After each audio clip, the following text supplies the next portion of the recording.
du président de l'UMP. Nous l'écoutons. Je souhaite remercier les Français qui ont fait preuve de civisme en allant voter alors que tant de conditions étaient réunies pour les détourner des urnes. Avec un nouveau découpage électoral qui a désorienté de très nombreux électeurs et surtout, fait unique dans l'histoire de la République, un vote organisé sans même avoir clarifié au préalable les compétences des futurs conseils départementaux. Ce premier tour montre la profonde aspiration des Français à un changement clair qui commence par les départements.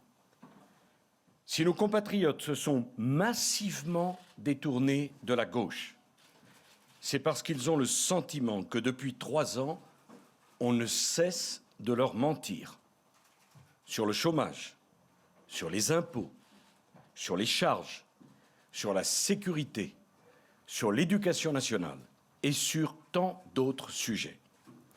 Dans un grand nombre de départements ce soir, les conditions d'un basculement massif en faveur de la droite républicaine et du centre sont réunies.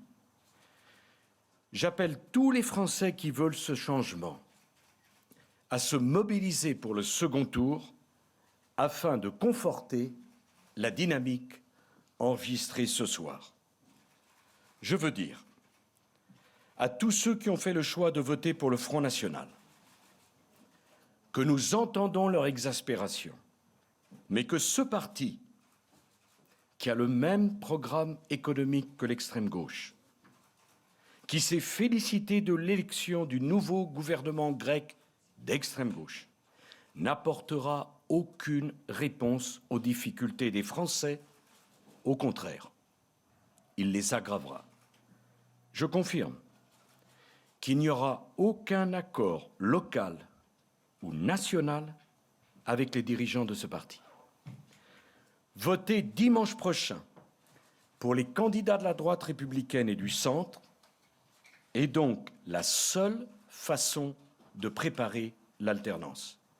C'est le seul choix qui permettra de mettre un terme aux augmentations d'impôts dans vos départements, mes chers compatriotes, d'arrêter les dépenses inutiles, d'exiger que les bénéficiaires des minima sociaux travaillent parce qu'il ne peut plus y avoir de droits sans contrepartie. Là où ils seront présents au second tour, les candidats de la droite républicaine et du centre ont vocation à rassembler tous les Français. Dans les cantons dans lesquels nos candidats ne seront pas présents au second tour, cas peu fréquents, l'UMP n'appellera à voter ni pour le Front National, avec lequel nous n'avons rien en commun, ni pour les candidats de gauche dont nous combattons la politique. Je tiens à remercier nos candidats pour leur engagement formidable sur le terrain. J'ai conscience de la responsabilité qui pèse désormais sur notre famille politique.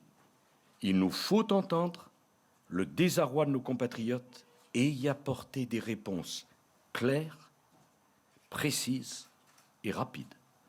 C'est dans cet esprit que je continuerai à faire de l'unité et du rassemblement de notre famille politique ma priorité, parce que cette unité est la condition préalable pour incarner aux yeux des Français l'alternative républicaine qu'ils attendent avec impatience.